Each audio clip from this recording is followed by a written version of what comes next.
In every system, there's a signal, a pulse, a spark that cuts through the noise.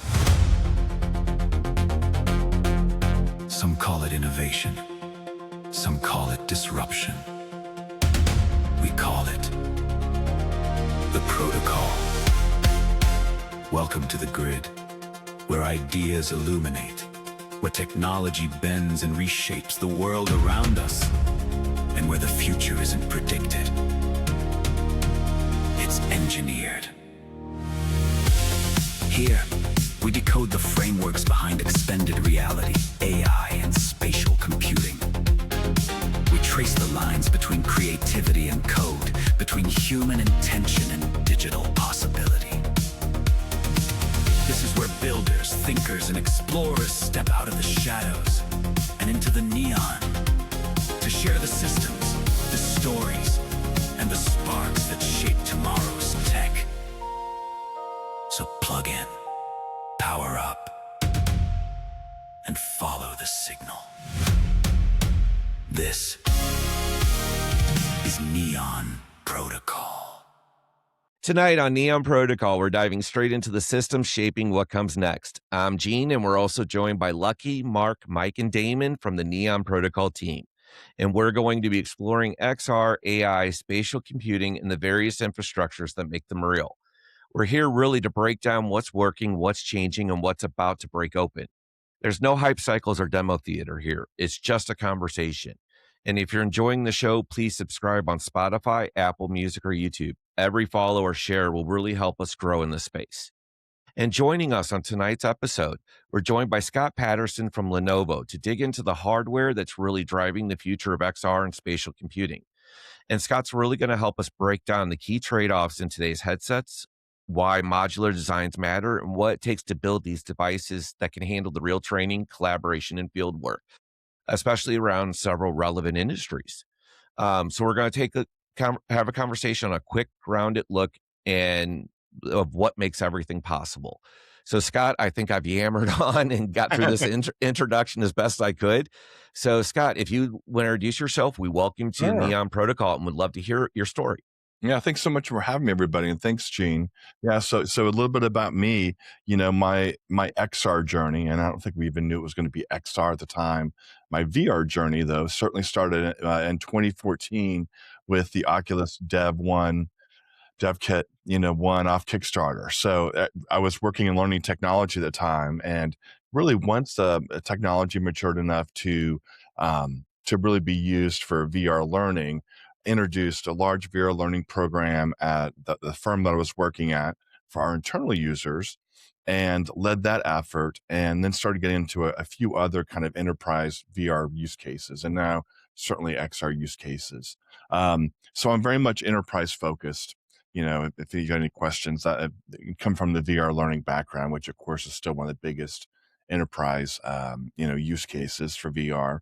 I'm especially excited though at the intersection of XR and AI. Obviously AI came in as the metaverse hype cycle was crashing, as we all predicted, and that's really taken the center stage for all venture capital, et cetera. But there's tons of amazing use cases for XR still, and certainly at the intersection of AI. And that's one of the things that I'm a big promoter of as well, is always use the technology and frankly the venture capital and the consumer and commercial markets that are hungry for it, and intersect that with our industry, and what can we mix when we have those ingredients in the kitchen. A little bit about me, but yeah, I would say I'm super excited about the AI smart glasses, and watching that space very heavily, both on the consumer and the commercial side. I think this is going to be the year, and I would love if anyone disagrees, but it certainly seems like this is going to be the year for the AI smart glasses. It really is shaping it that way. I mean, I've been watching the Evan G1 or Evan Realities G1s, and at first it was neat. It had some really good features, but you're watching it really put a kind of grow and almost start putting a dent in what Meta's been doing. Yes. Yeah. And Gene, I've got think I've got 8 pairs over here right now. I'm a natural eyeglass wearer like you. I've got contacts in right now, but it looks like 4 or 5 of us are eyeglass wearers. So why not have, expanded human performance, if I have to wear these anyway at 0 cost of user friction, you know? Absolutely, and especially one of the things I like is they added a lot of features that make it relevant. So like Yes. you, I came from I'm in the learning and development space, Oh, and one of the biggest features that I thought was so great is the teleprompter. yeah, That absolutely. how many people suffer from the fear of public speaking? I mean, I would watch brand new like business analysts having to speak to the C-suite, I never and Mhm. understood they have that. no Never understood experience. that. Yeah. Yeah. Yeah, and it's one of, like, I think it's a top 3 fear. It's, like, right Yeah. below death and divorce or something. I mean, it's really high up there. It's some crazy number of people are terrified, like, literally near panic attack levels. So, absolutely, what a great benefit to Oh, humanity just in that alone. yeah. Yeah. So excited! I Absolutely. just bought a pair of G1s. I haven't got them yet, but I'm excited. It's gonna be They're on their way. amazing. They're great. They're great, and the interesting thing about the G1's, Lucky, too, is, there's no camera. So we're getting into this space. There's some public reaction back to the whole glass hole era, and we're Mhm. seeing that. I've noticed that when I'm wearing mine, because I've got prescription lenses. I've got multiple pairs of the Meta Ray-Ban. So my prescription lens, clear, I'll just wear everywhere, of course. But enough people are onto them that I do occasionally get a reaction, and I'm just terrified because I'm so blind that somebody somewhere will make me take them off and I can't see, and I don't have a pair of backup, prescriptions with me. So, but I think the interesting thing about the evens is there's no camera, so you get a lot of that functionality. Plus, you get the waveguide, you get the text, which is so much faster for an output method for us to process. And then you're not scaring anybody with the cameras, so they don't even know you're wearing So, them. so this is audio, but I have the evens and the little clip-ons, which are actually really really nice. So these things, these guys have picked a lane and they're really good at it. And I think that company's just going to continue to grow. And Scott, you probably agree. They look really interesting. But I think you're going to see a lot of competition doing exactly what these guys are Yeah, doing. Wow. yeah, I think so. Yeah, and I mean, I think where they also hit the mark is the interface. The Yes, user interface is friendly, because one of the things, and Mike, I know you can attest to because you have a pair of the displays. Yep, And I do. not to get into this whole comparison. Sorry, what you guys aren't seeing is Mark is doing his show and tell of showing off all of his fancy glasses now. Yeah, I There was you also go. gonna mention those I was also ringy gonna ears. mention I really actually like the Roku displays. Oh, I Yeah, I that's do what I've too. heard. I haven't Yeah, You seen know, those. for they're stereoscopic, not monoscopic. People really don't notice it. I mean, there's one camera, right? And I feel when they first launched, it was a little rocky, kind of like HTC usually does, you know. Yeah. But now, as a developer, I'm kind of thinking it's pretty cool, right? It has a lot of the same features as the Meta and also, your teleprompter app. I'm also digging the fact that you can control what models you put on it. Um, and also, they have a cool thing called Dual Link, where they have like something like 60 languages that in real time you're getting both. Say I do English and Mandarin, or I do English and Vietnamese, or I have a friend of mine who's Greek, right? He did Greek and English, right? And it was the fact that through that chip and tethering it with the phone, right? You really get sort of what I call traditionally, right? The accessibility technology, the assistive tech capability of it. yes, And for me, that's where I'm really excited on the enterprise side, right? We're looking at, because I work for Big Brown, we're looking at tools where a supervisor can understand Haitian, right? And if he has or she has a platform where they can better communicate with, the employees, right? That's a gold mine, right? Um, so it's a case where, that aspect of the AI glasses is really cool. For me, I generally like the idea of display functionality because you don't need AR superpowers, right? But to have something like a HUD or have something where I can highlight what the camera's seeing assistively, from an operations standpoint, it's really exciting. And I'm seeing like the devices you guys mentioned, plus a bunch of others, plus some that I can't talk about, right?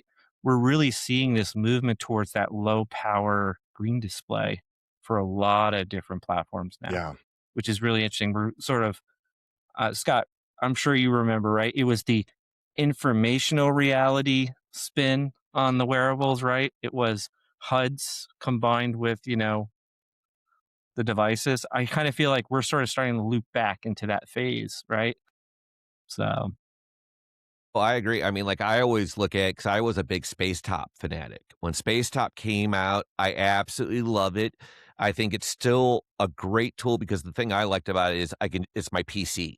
It's whatever's on my PC gets. I don't need anything special except to license their software. But I know Spacetop the past 12 months have been they've had a lot of changes. So you know, so it's looking at what's coming next. But one of the things that I've looked at is I'm a big motorcycle enthusiast, and I mean, realizing there's a tapped in market of people of where a HUD makes perfect sense. Like I've talked to, several of the companies like through even and all that, and saying once it's available on my motorcycle, then it's completely ready. Hmm. Because it, and even with other activities, like one of the things I've always watched too is if you watch action sports, they're starting to get some really interesting HUD displays in ski glasses and swimming glasses Hmm. Hmm. or swimming goggles. We knew what you meant. But that would be interesting. Yeah. Well, and I'm a fan of the HUD because, frankly, when you start looking at input-output models, human interaction, I could first of all see some real great utility for hand gesture, recognition at some point without the EMG band. Because but the input being audio, for the most part, like I can speak and get what I want fairly quickly, and I'm patient with myself in that, but I'm not patient for technology returning results in a very slow, method for me to then process. So, the AI audio glasses only, I have a lot of use cases, and I don't want to undersell those because there's so much stuff we can do Absolutely. with those, but I love having the green screen just so I can read the results, because I can obviously read way faster than I can listen, just like everybody can. And I can get a much greater level of detail around that too. So, so I'm a big fan of having a lot of output and quick processing of the output coming off of these. My kind of longer term vision is for the enterprise or consumer. It's really the same, and it's kind of hinted at in what we're seeing in the rumored Apple, AI glasses coming, displayless. We should, probably distinguish between with displays and without. But it's fascinating when you read at least the rumors that they have two cameras on each temple, but one is a lower res kind of ambient, always on camera, just to have ambient intelligence around the environmental and perhaps other things. Perhaps it's going to watch me at the gym, be able to recognize what equipment I'm on, and then do something with Apple Health. So to me, even the medium term vision is the ability to provide human support for whatever performance we're doing, whatever act we're doing at the time of need. So whether I'm sitting here on my Mac and I forget how to use the auto sum on Excel, and Siri through the glasses sees that I'm struggling with that and just takes over and makes a shortcut, just takes the mouse away from me and does it like a robotic process automation. Why couldn't they do that? They own all the back end hooks of all the operating systems, So I think that kind of concept, both at probably a hint level, all the way to you're just going to be the human, like back to the Clawbot thing a few weeks ago, looking for humans to just be the human in IRL to do a task for AI, so I could be onboarded into a new job and basically 10 minutes, sign the paperwork, put the glasses on. I'm on the factory floor and I'm just going through the motions that it's directing me to do, for the first few days. So, but that idea goes pretty deep and wide about whatever type of performance we could be doing, and I think that's the glasses are really the most intuitive and the easiest wearable to do that. So, That's why we're seeing so much, revenue out there, seeing really every company in the XR pivot to include this in their portfolios. Hey, Scott, quick question. Do Yeah. you feel there's sort of maybe in the last year or so, sort of a divergence in hardware, right? From sort of that high performance XR device now to sort of what we call like a low cost, low security sort of platform. Are you seeing that or am I totally off? In the kind of the wearables or AI smart glasses space or XR HMDs or AR, tell me more. Because I think we're following the consumers. I think ultimately the consumers are in charge right now. They're not buying VR headsets, as we know, for the last couple quarters of statistics. That's pretty flat. Meta has, stopped subsidizing them as much as they did for their MR headsets. There's a price increase on the consumer side. I'm trying to make sure everything I'm saying is public knowledge, but I'm pretty sure it's public knowledge that they stopped all the SKUs as well. They stopped the enterprise Totally SKUs, relate, right? Scott. Totally relate. No Yeah, problem. yeah. Yeah. They stopped the enterprise SKU though. That's public knowledge, I think, at this Yeah. point. So they no longer only sell, just a few SKUs, which is probably for the best. They did not surface MDM hooks in the OS across all the devices, and then just allow MDM providers to hook into that like on an iPhone. So we'll see what their longer term plan is for that, besides making their MDM free. But anyway, yeah. I think it depends on what you're looking at. I don't think that the XR market, Mark, is really that. I don't think we have the luxury of being long-term strategists. It's really just reactive. I mean, I would love to meet someone that could argue that point against it, and I'm wrong all the time. But I mean, like to have an idea of what the hardware might be in the next 3 years and devote significant amount of money to that, I think would be a mistake right now. And I think people who did that 3 years ago are out of business right now. So let's flip it then. So do you think maybe then the acceptance of adoption of AI glasses is more around the onboarding experience versus something like XR? Yeah, well, again, I think most people, first of all, you kind of, gave a little hint there, and that's, I don't think most people consider AI smart glasses XR. I think we do in the industry, and certainly all the supply chain is coming from us, but I think more and more, if that takes off as its own category and matures over, years, I think more and more of that will become more distinct and more of just a wearable category. What was your question again? So do you feel the appeal of so as practitioners of XR, right? One of the big challenges we always had to deal with was the onboarding process, right? Things have always gotten better, Yes, right? yeah, But yeah. with specifically AI glasses, right? Maybe you want to talk about, or do you agree that I feel one of the reasons why you're seeing such a rapid adoption and acceptance to it, right, is the onboard experience is way better than something like XR. 100% agree. Now I understand that. Yeah, the user onboarding to the technology, 100% agree, Mark. I mean, there's so many people who I'll be wearing either my Rokids, my Evens. I've got the Halliday. They're all prescriptions, so it makes it a little difficult for a random stranger that's looking through Coke bottle, to see what I'm seeing. But I can give them a 10-minute overview at like a wedding, and they're immediately going to buy one. That was the onboarding. It was super easy. You can watch YouTube. It's very intuitive. It works even if you getting don't know how to better, turn it too. on. That's key. It's getting way That's key. better. It's getting better. Yeah. But I Right. mean, you can put the sunglasses on, they work. Right, So right. it works even if you don't know what you're doing out of the Also box. It's a natural working. behavior, right? How many times in your life have you, like, if Exactly. you're not one of us, geeky, have you gone and be like, let me put on a computer on my face, right? And like, it's legitimately a Yeah. computer. It's also, one is, I think the lines converge eventually. I mean, Meta's trying to play with it, right? If you look at all the new stuff that's come out on display in the last 2 weeks and like what you can do Yeah. with it, all of a sudden they're starting to make it smart, right? And like the band has showing value, right? And even Apple's trying to copy that band to thing of like what you can start doing with the Apple Watch and the connected ecosystem, right? Lines are going to blur heavily, right? I mean, Absolutely. Like one of the things I've actually started noticing in the Midwest is, getting into like the generations, Gen X has always been we like technology, we just don't trust it a lot because we don't want it to let us down. Our hopes are really high on what we've seen. But what I'm noticing is that with the AI smart glasses, a lot of Gen Xers are going to it as hearing devices more than anything else. Yes. Yep. Yes. Because Utility. they don't have to worry about putting a hearing aid in because I'm a Gen Xer, and even I'll admit I'm not old. I'm 17. I don't care what anybody says. I'm not ready for hearing aids. And Right. spirit, Gene.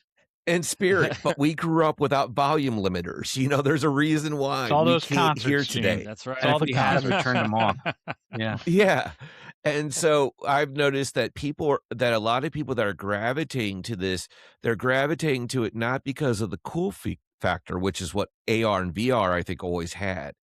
They're gravitating it to the relevancy functionality. factor. Yeah. Yeah. That I Which is agree kind with of going back you. to what talks Mark was about. alluding to. Yeah, exactly.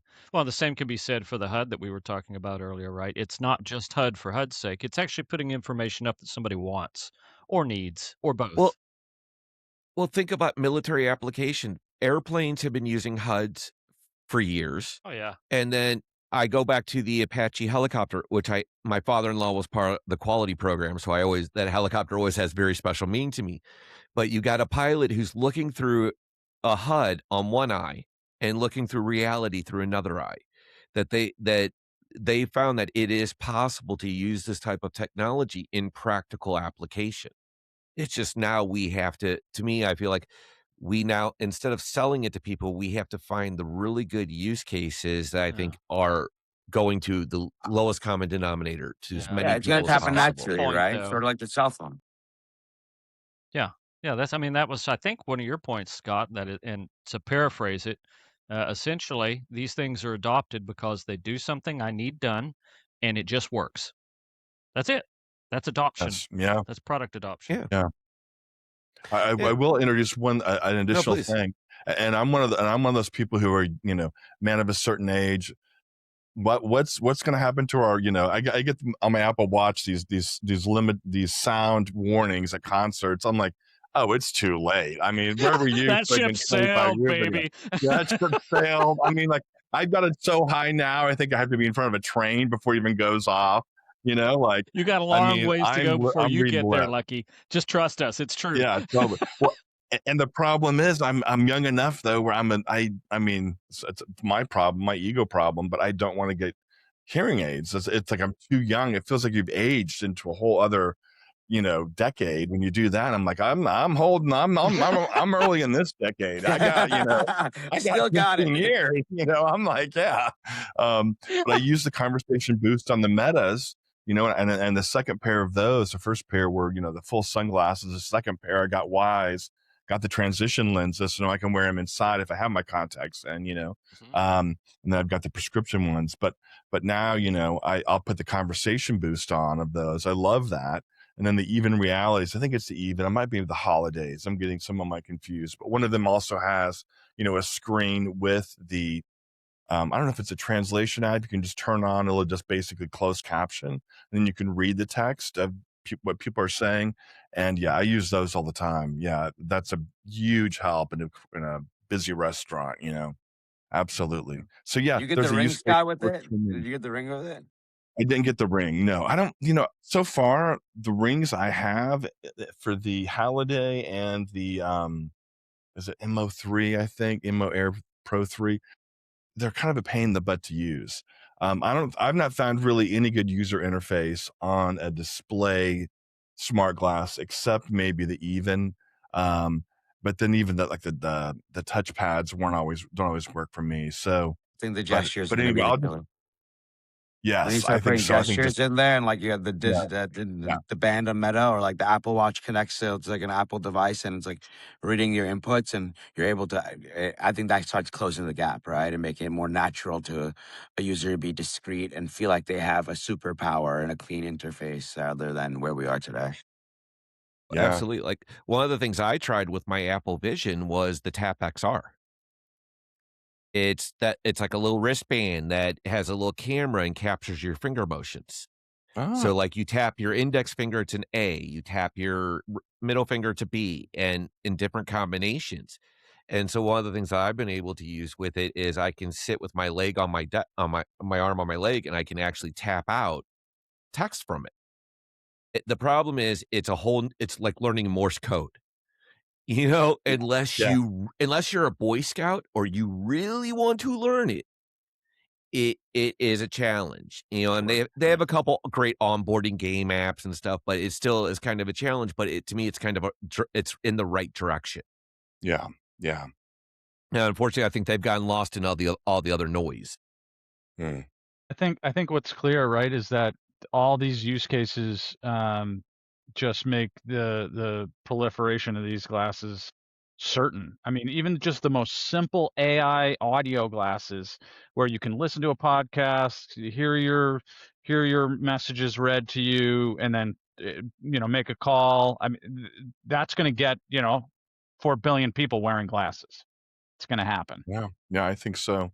I think the use cases are easy to see, and there's enough of them that fit most people. The other thing in the United States though too, and I don't have data. I would love to see if anyone does have data, but it would be at least for the prescription users like us.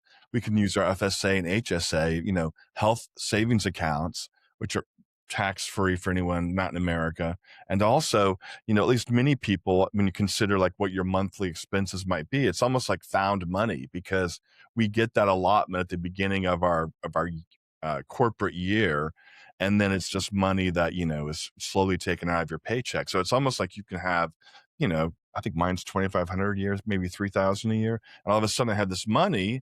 And then these AI smart glasses with the prescription lenses are cool gadgets I Mm, can use to spend that money on. mhm. And so I don't know the Qualified. percentage, but that is significant. A nice little My hack. gut I says that's agree. I significant. They- agree. They're Yeah. going to catch up with Scott. He's got 11 pairs of glasses, you know? Exactly. Yeah. Yeah. Well, I But think I think I've got it's 9 actually, but yeah. And how many of those did I buy with flex spending? Hopefully I won't have to have appendix the surgery nice this thing Yeah, is year what no you now. guys But kidding, aren't right? seeing is but the nice thing is what not everybody's seeing, he only wears 4 at one time.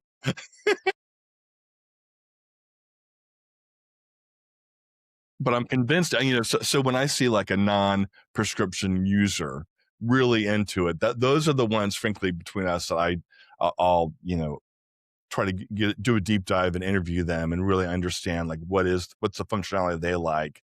Um, and I've not found anyone so far to say, the AI always on is like the big killer one. Like it's novel and it's cool and I use it a lot. Mhm. Um, but I also would love if, say, like on my Roku glasses, I've selected Gemini there. That you can also use ChatGPT, but they don't tie into my account. So there's no memory of my overall now Gemini ecosystem of my notebooks that are now integrated. Like, I mean, Google's just doing crazy stuff as we saw today. Like I'm getting ready to change iPhones to a Pixel. If they keep going, this is amazing. Mm. But I want that history. I want it to be that, that college, What series graduating should have been? student, Yeah. what's that? No, I always look at it needs to have the functionality of a Star Wars droid. Yeah, perfect. It needs to Yeah, be on call ready because right now, to me, like the AI, it's great if you're at trivia night.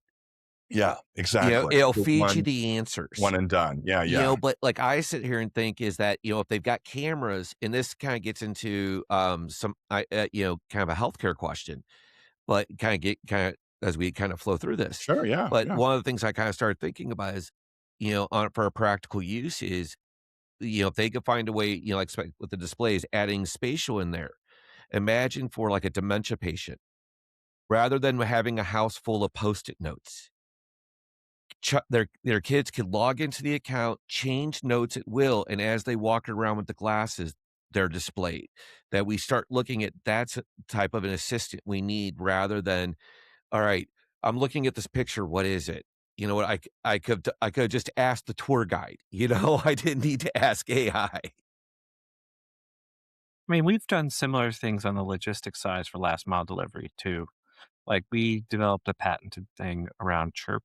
So it's the idea of actually using the stereospatial speakers My vice president's actually blind, Jim Holland. And, Okay. he's somebody where, Most when I was VPs. talking about the assistive tech, right? That's how I was introduced to him. And one of the aspects is, right, exactly what we're talking about. It's the aspect of we can start building digital twins to assist the blind, assist, low vision individuals so that, one, it makes their life easier, right? Again, it's the appeal, this functionality they didn't have, now they have, right? Um, in the low vision community, for example, right? Google had a partner called Envision.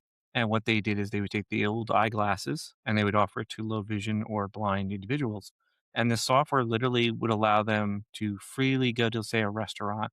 And instead of asking their partner to read them the menu, they would just simply say, hey, whatever eyeglasses, Android or whatever, what's on the menu, right? And it would read it back to them.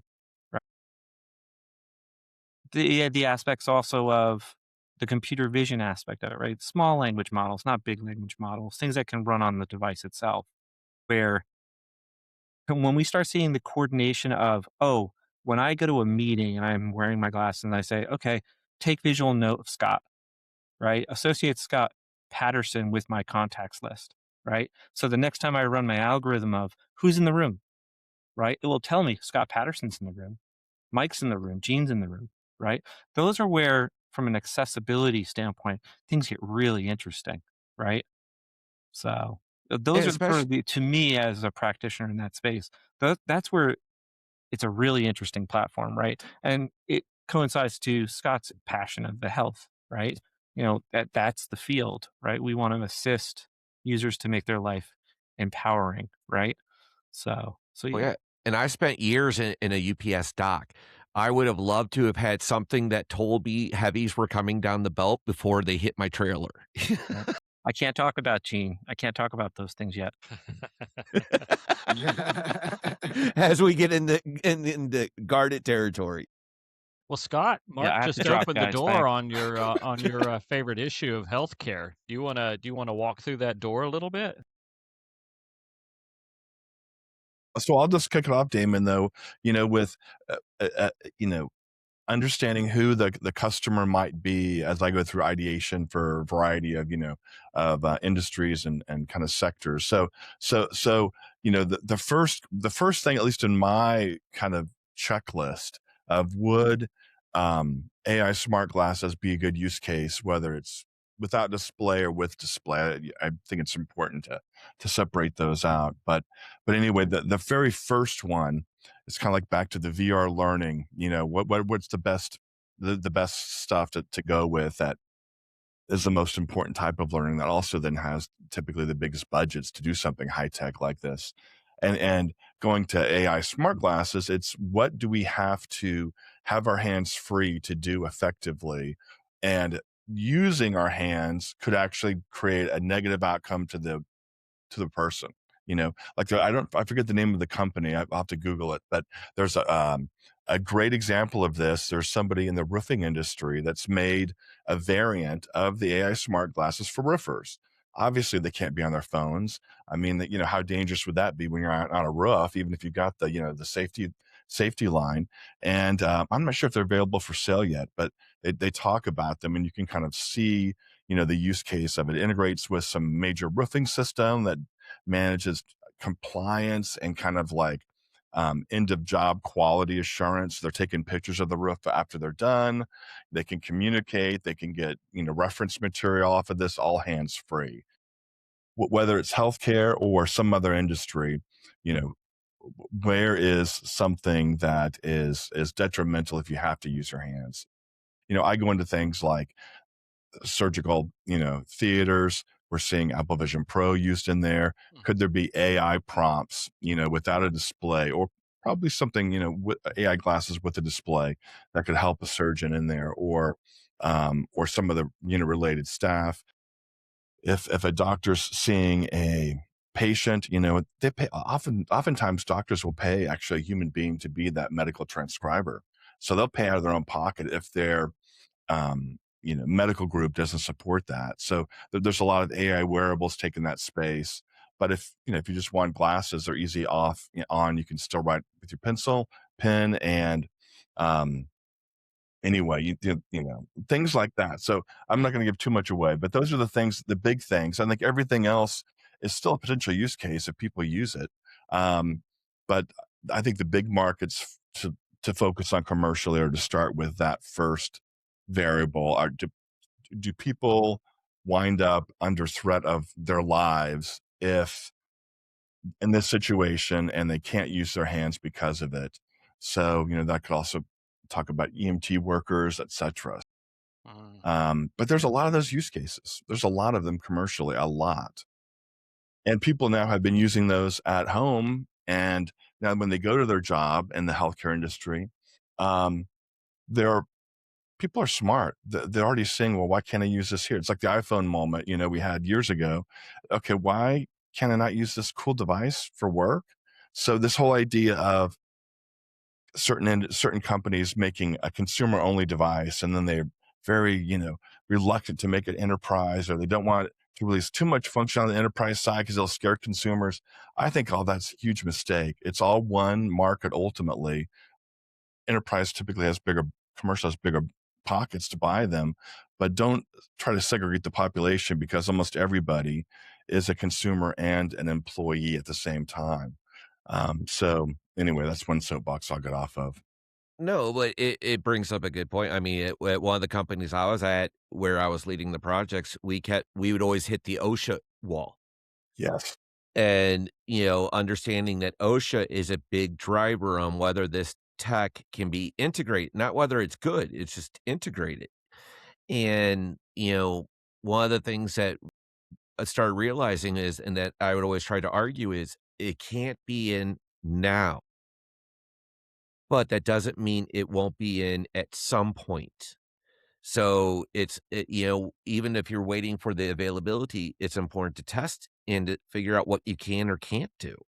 But also understanding you are limited by other things such as OSHA, which really can block things. Yeah.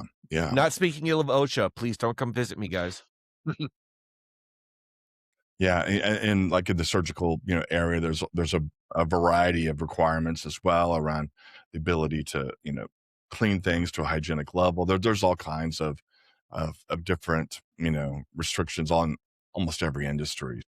Having somebody that knows those does help quite a bit. Oh, absolutely. The nice thing is you're seeing more and more companies. I mean, healthcare is really where in some one of the places that seems to be consistent, even though it's slow, but consistent growth, if I'm Yeah. not I think misspeaking. the one big thing, right? It's always like, does the tech introduce new safety risk, right? I think that's the biggest thing when you're thinking about Mhm. some of these things. That's OSHA's big red flag, also, right, Gene?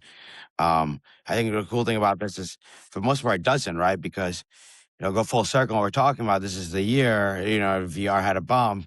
This is spatial computing, sort of the way Apple like positioned, this medium, right? And like, I think when we're looking at it, it's like VR falls within spatial computing. But like, I think you're at this point, we're looking at a convergence of these technologies, and some will do better at doing both use cases and allowing you to throttle both realities. Some won't, right? Some will only used for one or the other because they're more specialized. And you might have multiple devices if you're an avid user and computing changes, right? But I think it's just like computing's changing, right? And I think that's what we're beginning to see more than anything, right? It's not just like VR or whatnot. I think we're looking at the user base, and the way they interact in general is going to change, right? We're introducing a new OS for human interaction and human design. Yeah, and to that point, right, Scott, do you see, right, like in your medical field, right, with the aspect of having these AI glasses sort of assisting you in the task that you're doing, right? Because, like, in the end, there's like the ethos of zero errors every time, right? Do you see a challenge with sort of the AI and its false confidence when advising users through these types of devices? Do you see any sort of issues with that? Well, that's what I've heard from my friends that are doctors that have become my, interview subjects and user personas. As I write up a variety of things and use human design. but they're already using, the AI transcription, maybe through a wearable or, like a little mic, and they still have to double check it, but that's saving them so much time. That can be that can just take like extra hours every day. So, I think if the risk reward is there, they're willing to assume more risk in the response, but it's got to be the reward there. So would it be a matter of, am I looking something up like a drug interaction or something else that again has, a significantly negative outcome to the patient that's high risk, high risk. And then would that basically, warrant me taking some risk in the information? Like, I'm pretty sure, I don't know. But that is something I think certainly to think about, Mark. Yeah, I think you're on the right track. It all seems to boil down to time and efficiency, right? Time is so valuable, and if these Yes. devices can help people, you know, cut down on these tasks, even some of the most mundane ones, but when people start to realize, "Wow, I just cut out, 4 hours of my week, Yeah. doing transcription or taking these notes," they start to see the power, and then the wheels start turning, right? What else can I do with this? Yes, Yeah. and what I'm hearing from mine, I'm not sure anybody else, but like, there's a lot more educated patients coming in for these consults because they've spent time on Gemini or ChatGPT asking about the problem.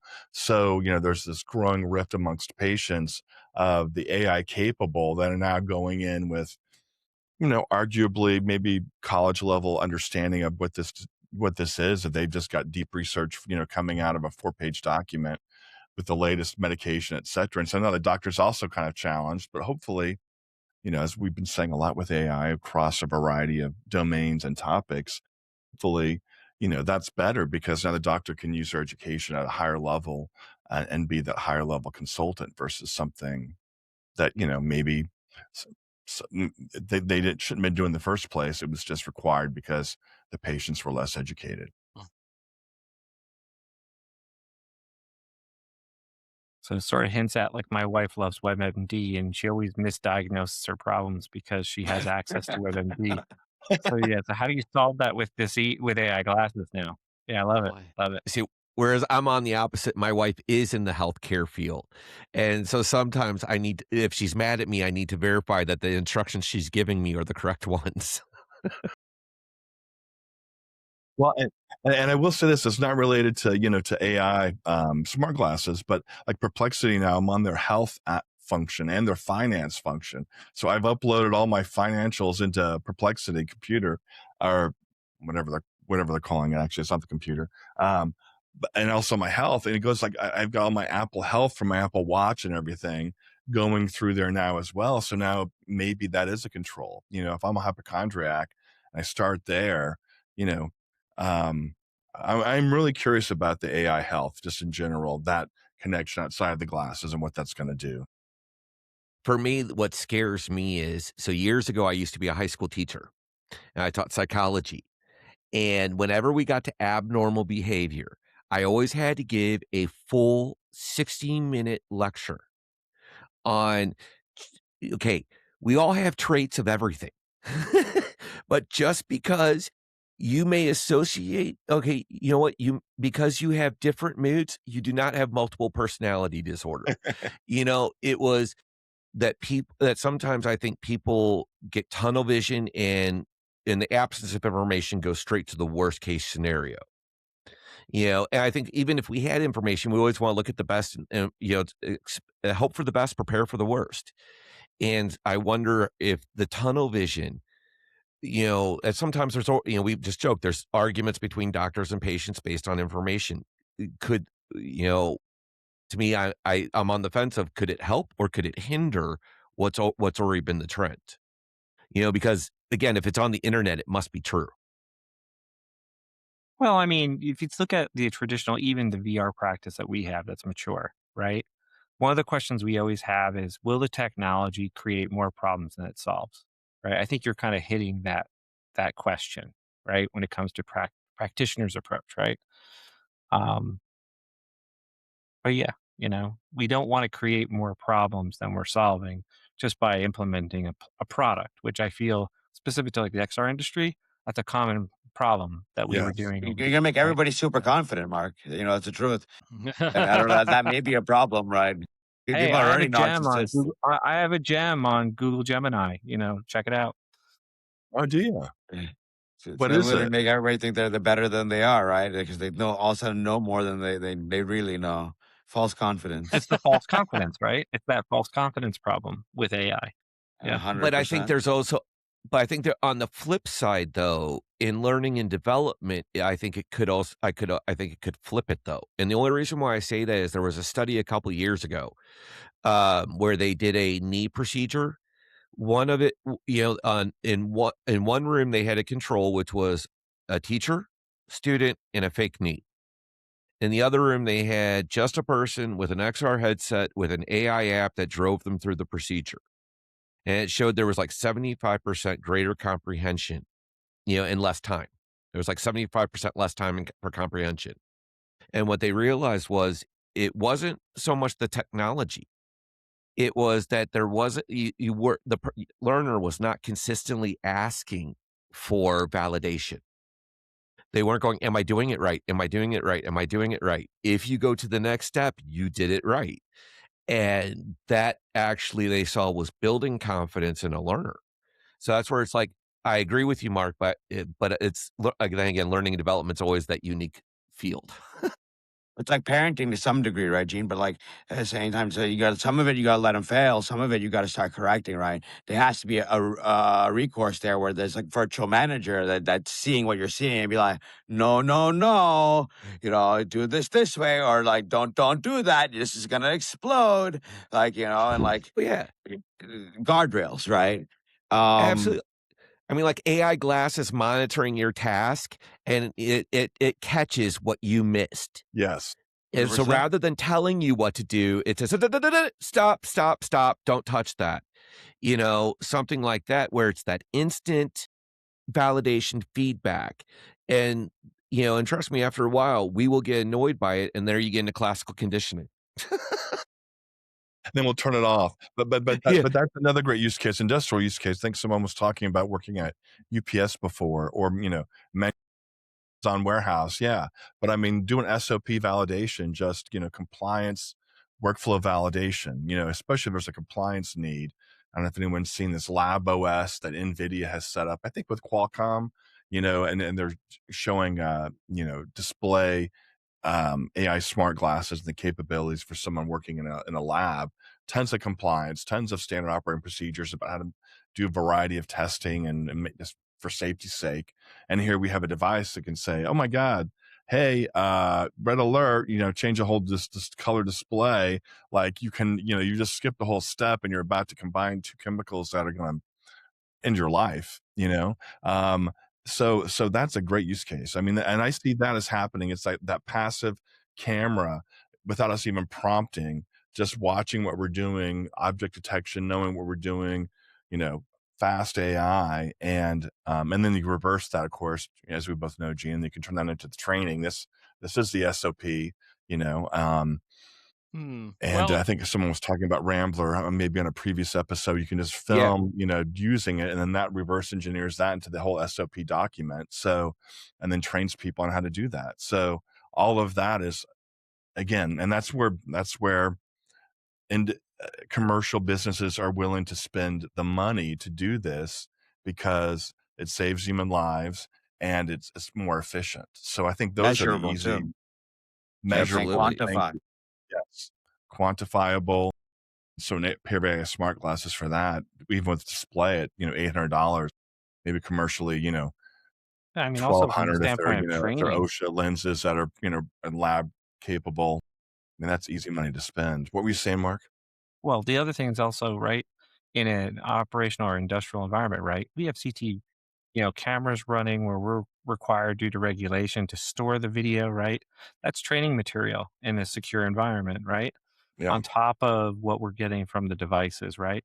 So you're sort of developing this sort of mass ecosystem potentially for a particular operation, right? And then applying or governing rules based on what the AI is seeing. That's a really interesting use case, right? yeah. The Are only those thing with that assets? I would say is the end user, do they ever get the feedback, and versus the real-time feedback. So it is a learning, experience for them to avoid it in the future versus just, the AI training material. But yeah. Do the assets from the glasses, do we see that video and those assets that you're talking about, Mark, do we see those contributing to training for physical AI and robotics in the future, or are those, or do we need to use headsets for that still? I mean, it feels I've like, got to be careful what I say. yeah, But generally, He right, might have to kill you. more data usually helps the situation, yeah, right? yeah. How you Look at what use data, Niantic's doing, right? right? I'm gonna give you the Spider-Man speech, right? Having the power comes responsibility speech, right? And, companies like Anthropic and, others that we've referenced, right, have some good methods and there's others that don't. Um, what we do with it really plays into it, right? Um, I've seen data be interpreted wrong, right? Or data works great for 3 months, and then for whatever reason, the model decides to, teach you to do something totally different. And what was the cause of that? Maybe prompt injection by a user, right? And there wasn't guardrails that were properly placed, or maybe the model or method that you were using had a certain issue with it, right? Um, who knows? I mean, data has to be sustainable. That's the other thing, right? Um, and something like AI glasses or this frameworks we're talking about, right? There's a lot of challenges in that when the model changes every 3 months, right? As a integrator, as a developer, well, how do you handle that, right? It's a huge challenge. Um, so yeah, All right. Absolutely. And especially when like right now we're going through the rebuilding year. So as steam gets lost, the teams get cut, the projects get cut, it sets us back, but I don't think people also realize how far it sets us back because then we almost have to start from scratch all over again once it builds back up. And it makes it really hard to stay the long course. And it's one of the things that I think we've all seen is that VR has had more false starts than any technology I think that exists out there. Yes. I think I that gives us experience in the AI space, right? I don't know how many times I've heard absolutely. stories that boy does it smell like XR, right? From the hype cycle or whatever else. Well, it goes back to the old thing about Edison. How many, people don't remember the 999 times he failed. They only remember the one time he stole from Tesla. Nice, nice. Well, Gene, we've I do got worry though, no, go go ahead, ahead. Damon. No, Sorry. no, go ahead. You're the guest. Go ahead. I do worry just the organizational, the domain knowledge within the industry as more people are getting laid off and then fully pivoting to AI so they can make their mortgage. I mean, there's the amount of the pool of jobs available in XR as an industry is obviously shrinking and it continues to shrink. So I feel like we are an industry that often eats our young. We'll have big platform providers, big chipset providers kick off. I don't want to name No, names. I know, I Kick off know. a program, off a whole new operating system, get a whole bunch of ISVs involved, and then at Mhm. the last minute, it doesn't work out. Or hey, we're the biggest provider of HMDs, and let's make this whole program so that we can, do so and so. And then after millions are invested, then that goes, and then the whole team is laid off, and then so it's it is a concern because if you are a believer in the technology and especially at that intersection of AI and these concepts around, XR being the user interface for AI, and especially we can certainly see that I think with the wearables and AI smart glasses, I would say that is the best. I'm not going to pull my phone out to ask AI a question. I do if it's a big deal, but if I have glasses on, I'm talking to it all the time. If it can passively see what I'm doing and give me that human performance feedback, I mean, that's just amazing utility for AI. It's using it to its fullest and allowing the agency of AI and human interaction to be, fully realized. So, if you believe in those things, then the medium term will be very profitable, but in this at the end of the day, how many people will still be left here, won't be retired and won't be, you know, in a different Who's going to industry, buy to the be product? honest. Wow. That's the Oh, yeah. question, right? Is there going to be enough people around to buy the product and not be disenchanted by the product in the process? As well Well, as I think some of the companies realizing that there's collateral damage when they make these decisions. I don't think I they do. Yeah, I I wish they agree. did though, They Gene. do not. yeah, They do not. They I I agree mean, don't. with like, Scott. They I don't. remember 3 years ago, the number one field to get into was 3D asset building. Hmm. It was getting into all of that That ship sailed. architecture and all of that. Even my son was a design he got his degree in design and design and Yeah, I graphic thought you design. were going to say accounting. No, I don't have children that are accountants. It's I am impossible not for you capable to of build that. that type of You a know human what being, they right? say Yeah, about accounting, Yeah. right? CPA now stands for Claude Prompting Acuity. nice. Um, so with my son, and they were talking that, the 3D asset building, all of that for AR, XR, there's such a drive for it. But now we just watched 1,000 digital animators get laid off from a very big company Yes. and you got Unity Light or Meshy, these companies that can design 3D assets based on AI. Hmm. So all these kids that are just now finishing their career are already out of a job. Or they got to Yeah. change their Getting workflows. their certifications. They got Yeah. Yeah, they gotta be AI whisperers in addition to what they have. They gotta adopt and change with times. I don't think the jobs disappear. I think the jobs change. Skills are That's right. parallel. They just how they apply those skills is different, right? That's exactly what happened with absolutely. graphic design back in the day, right? Instead of using X-Acto knives and paste, they switched over to digital. The same thing will happen here. The professionals will still be there. They just change their workflow. I'm sure they were like, "Fuck Photoshop" back Absolutely. then. They're like, "We're not gonna. We rather cut it out and put it just glue it to a piece of paper and make this in a Absolutely. physical tactile way, right?" Oh yeah, yeah. We remember all those But to be arguments. fair, I would love Print Shop back. That was the easiest one to ever use. I thought you were going to say Corel Draw. My God. Oh wow, I haven't heard that in a Old is long gold, time. but That not necessarily efficient, right? I think we want to create ability for them to do for those more. of you listening, get the AI to look that one up for you. That's really reaching back. Yes. You probably vibe Absolutely. I think I coded, still have a That's going book back to back here somewhere PageMaker. from it.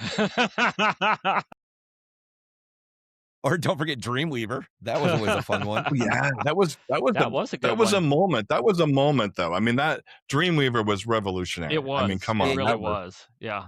it was Yeah, And aptly revolutionary. unfortunately, named for its day. For its day. Yeah, yes, Yeah. absolutely. Yeah. props, All right. props. Well, we're almost out of time, so I want to be conscious of our time and our listeners' time. So Scott, one of the things that we actually ask is kind of the last protocol that if there was something that somebody was getting into this space or somebody listening that has questions, what's a piece of advice that you would want to share with them as they either start or continue their journey in this space? It's a good question. I mean, XR is a very small industry, and I think if you do plan on trying to make this your career, for a decade or longer, it's really going to be who you know that's going to help you pivot and change. And that includes, having a mentor. I mentor people. If you find me on LinkedIn and want a mentor, I'm going to mentor you. I might tell you to run. So I don't know. There's a lot of people being laid off right now. I mean, it's very tough. I would want to know what your vision is ultimately. What's your vision in XR that you want to help build toward? So I think having a mentor, and I also think just in general, going to things like AWE, just go. If you're a student, I believe they have a student, discount rate. I think they also have, what do we call them? Basically if you don't have the funds, I think there's scholarships, I think as well. Like just go join VR, AR, join different things, connect with the community, because it's really going to be it's a very nascent technology. We are dealing with a dramatic reduction in the amount of investment dollars in the industry. Yes. And if you want to be in the industry, you're going to have to be really creative and make sure you can pay your rent. And we want you to have a stable job with the right people. And it's also good to understand a lot of different elements to it. I mean, it's such a nascent technology. There's so much we can still do with this outside of just, AR, but AR with content creation. I mean, I'm still a big believer in, we're going to be able to put a VR headset on and have, Project Holodeck. I can tell it, go pull, the Sherlock Holmes public domain, Hounds of the Baskervilles, and like that old Star Trek Next Generation, I'm aging myself, but like stuff like that, it's just amazing. There's a whole bunch of cool stuff that we can do. So that would be my advice.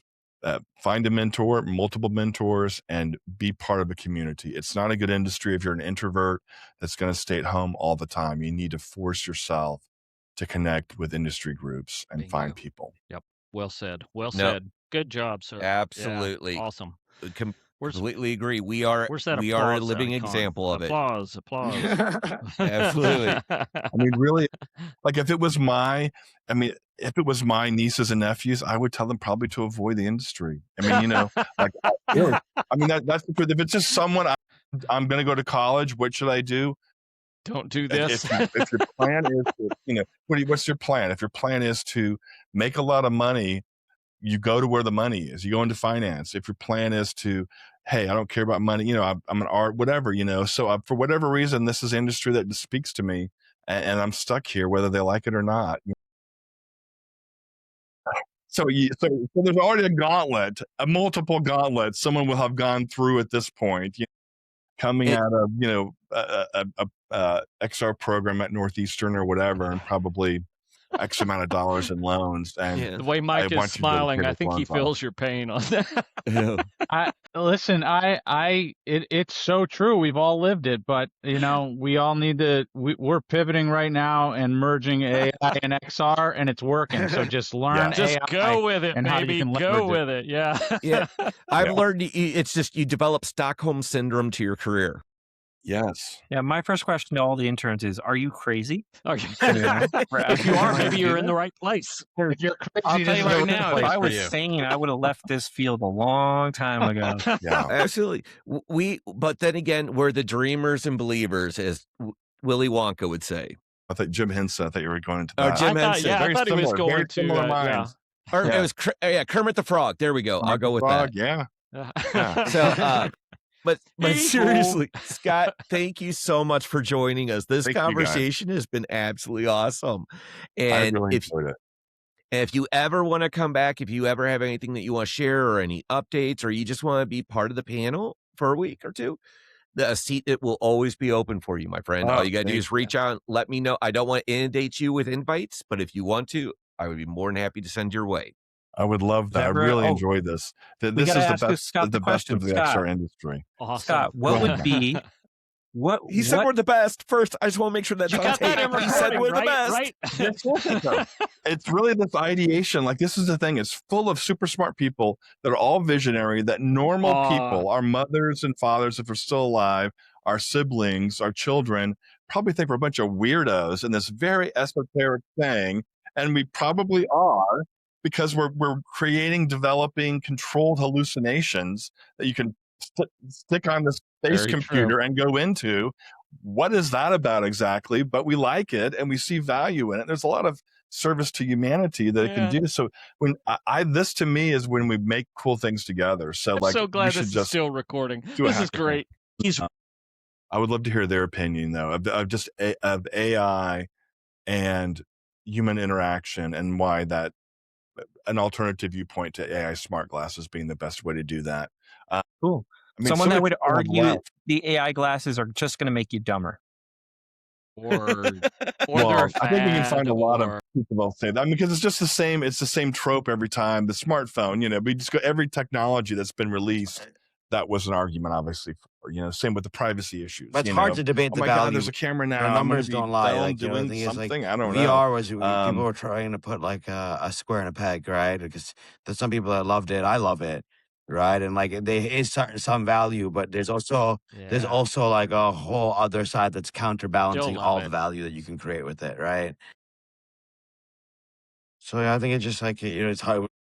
Things that keep you in the real world where you are and add value to your Yeah. real world. It's hard to like. They're actually almost less intrusive than the mobile phone or a tablet or another device that we're giving Yeah. people in the field to do things Yeah. because your hands are locked up, right? And you're also face down in it. So Yeah. Well, you Yeah. also unlocking that money the way, remember Scott brought that point up earlier, FHA, HSA, those medical dollars. When that unlocked for AR glasses, bang, that unlocked I know there's got to be data out there. There's got to be marketing data Oh, on that. and especially as they increase its usage, I could see it being reclassified as Meta durable needs to have medical somebody equipment. Yep. lobbying for that It's not just ASAP. for seeing. They're To not just really, prescription they're not. eyeglasses. But And I'm once sure it they becomes are. durable medical equipment, Yeah. yeah. But Especially if you- That's a good but the idea. thing is, especially if almost you're all divergent. insurance companies cover durable medical equipment Yeah, at they sure do. 100%. Yeah. Yeah. Yeah. Especially if you have neurodivergence, ADHD or autism or something else that could Uh-huh. be that we have a proven solution for in some way, Mhm. learning I disability. wonder if somebody's They ever can reach tried you, that in like a classroom, through right? the With like audio. I children mean, or like I think you're onto ADHD that are something there, wearing Gene, for glasses sure. versus children are not, and do like a dual test, right? Surely they have. Yeah. I can tell you, as a teacher with young children with ADD, you're not getting anything done. Unless They're you running have around some like one-on-one. crazy.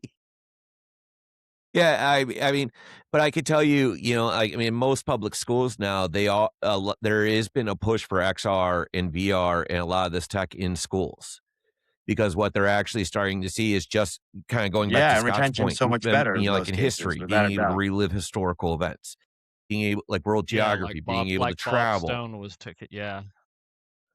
And Yeah. and I'm a firm believer that there hasn't been as big a revolution in education since Socrates first asked why.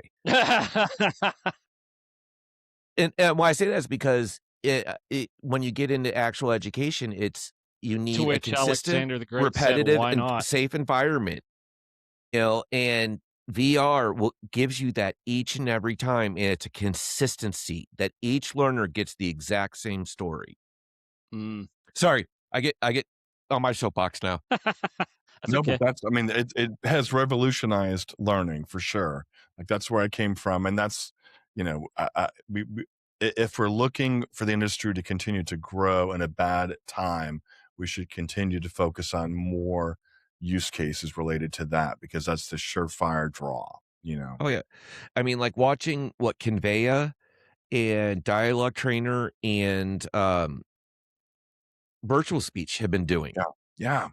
Have just been incredible, and I think one of the keys that's really been successful for them is that their user interface, you don't need to be us to create these courses. Yeah.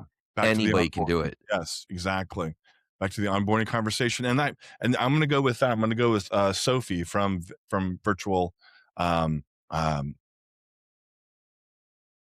the Virtual Speech.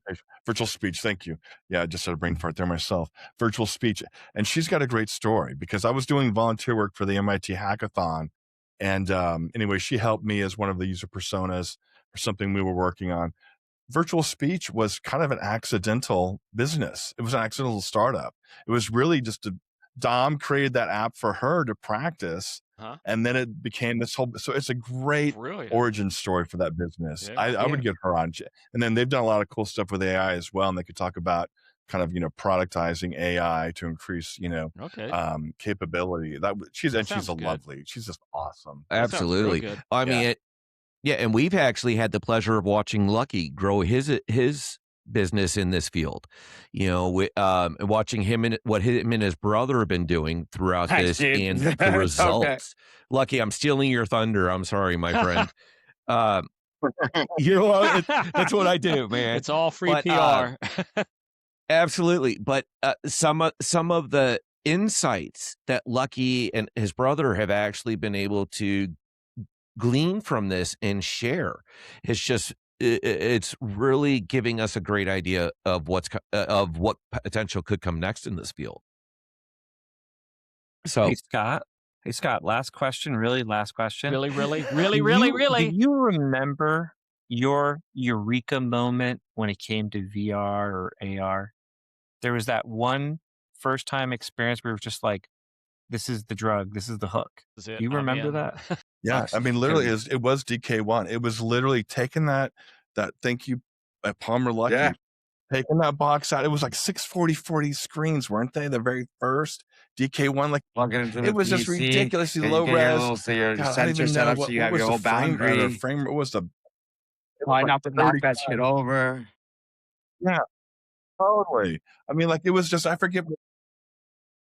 Yeah, I forget what we had for like demos even back then, but I mean, it was just minimal. It was just you could see it. That was the moment. I mean, I would say probably the second big moment, Mark, is um, working at a big four consulting firm, owning our internal VR learning strategy, training our partners on leadership skills, and seeing these very intense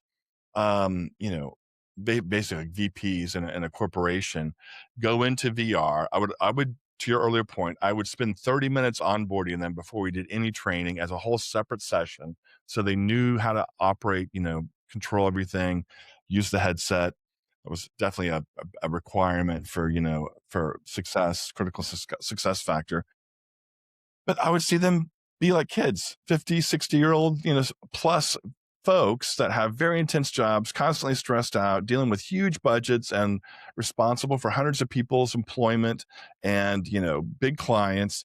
And here I am seeing them so overwhelmed by this cool experience that they have become 6-year-olds in front of my face and been completely vulnerable.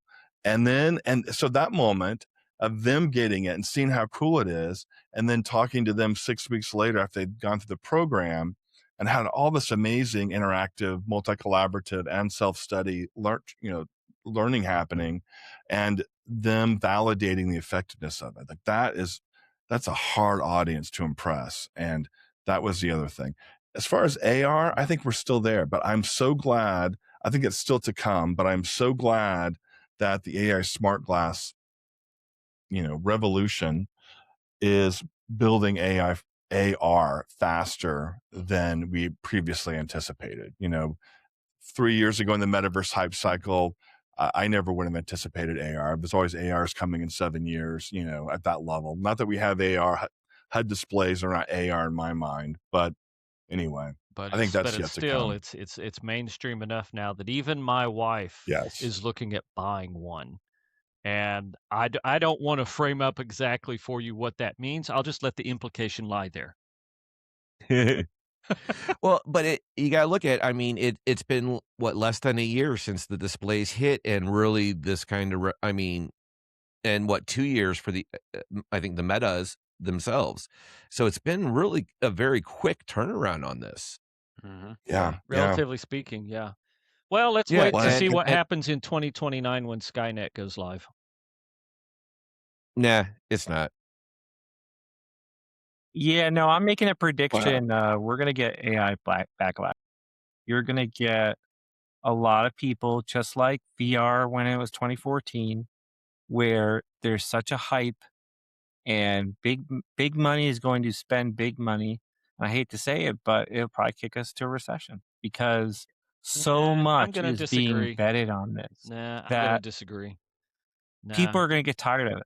And they're it's going to already be a case tired of where it. it just They've already doesn't passed that. perform. Well, They've already passed that. And then we went to the next level. And now we say there's another bubble. And then we went to the next level. And then we say it's dead ended on the connectivity and the, what could it possibly provide next? And then we went to the next level. No, we're nowhere clear.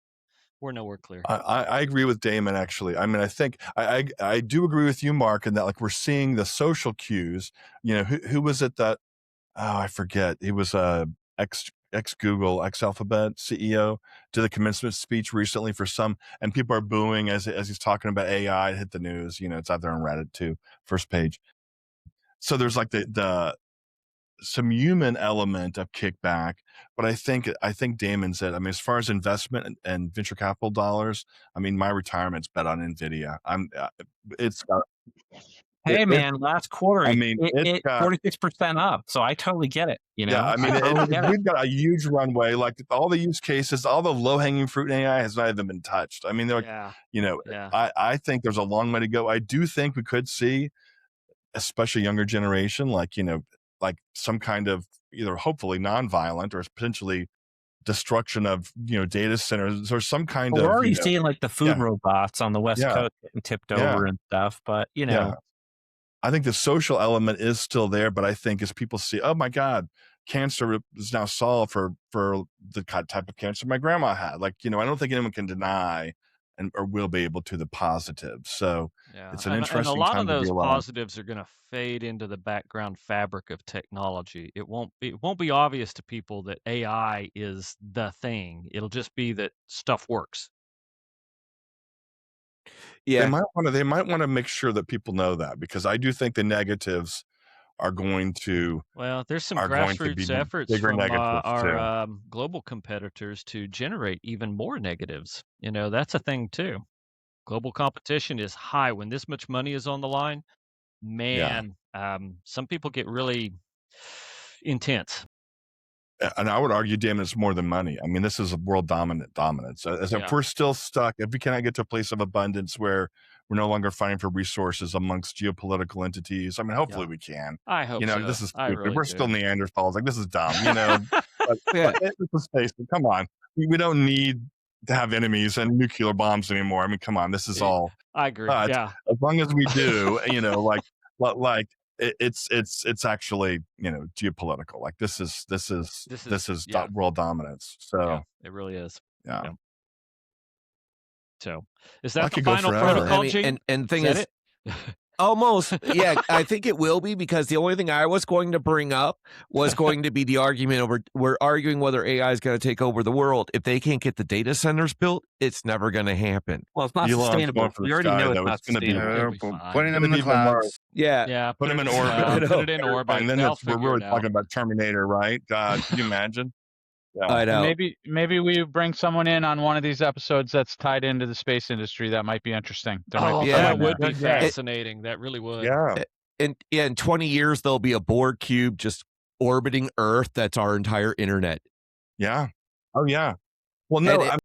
Yeah. How many more Starlinks is SpaceX, because they're getting ready to do IPO? I thought Yeah. everybody were going to have like 10 times more Starlink satellites in like 2 years or something. I mean, it's just going to be, and then our phones, I don't know if you've watched cellular, but like all the phones will connect into the LEOs, you know, Yeah, so that's right. Yeah. Starlink will become a phone provider. Yeah. I So, won't you need know, all which these is, towers around me. It's just going to be going. yeah, Hey, yeah, let's exactly. instead of a Borg cube, Gene, let's make it a Borg sphere. We'll call it Moonbase Alpha, and we'll put it on the moon. I love it. But all right now I have is the Riddler from Batman and Robin that we're all going to be porting the brain with straight into our brains. That's true. That's already true. Yeah, that's right. Yeah, that's right. Yeah. Yeah. How do you know that? How do you know that hasn't already happened, Lucky? And you're just laying in a cot somewhere, in a little pod, in the Matrix. All right. Now that And the rest of we're us at a are point where not real. yeah, now that we're at the point of questioning whether we're actually in the Matrix, I think we have hit end the the thing. gambit as well as maximum geek level. absolutely, and we've also thrown in, for those of you not from the Midwest, a traditional Midwestern goodbye. We say goodbye about 4 times before it actually is over. Nice work, Gene. So everybody, thank you for listening. Scott, thank you for joining. To the protocol team, thank you for joining. And please, if you enjoyed the episode, subscribe on YouTube, Apple Music, or Spotify. And we look forward to seeing you on the next protocol. Thank you, guys. Thank Cheers, you all. guys. Thanks, Good job. everybody. Bye-bye. Thanks, Scott. Bye-bye.